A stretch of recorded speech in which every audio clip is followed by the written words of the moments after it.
ওরা medical assistant বা physician assistant হিসেবে থাকুক, ওরা চায় যে ওরা কি করবে, ওদের চলবে, ওদের কর্মসংস্থান হওয়া দরকার। হ্যাঁ, এটাও আমরা চাই যে ওরা পড়াশোনা করেছে, ওদের কর্মসংস্থান হোক, ঠিক আছে।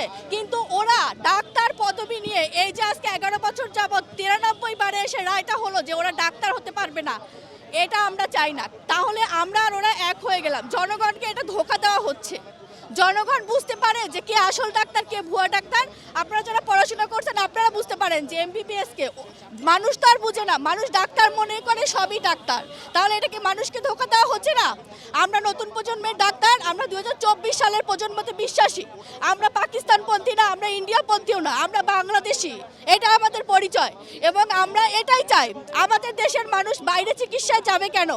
আমাদের দেশের মানুষ ইন্ডিয়া কেন যাবে? আমরা তো ইন্ডিয়া গিয়েছি বিভিন্ন ট্রেনিং করতে, ওদের চিকিৎসা তো আমাদের চেয়ে অত বেশি উন্নত না।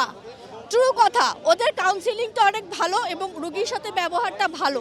এটা আমাদের করতে হবে, আমরা ওভাবে হব, সেই সুযোগটা আমাদের দিতে হবে।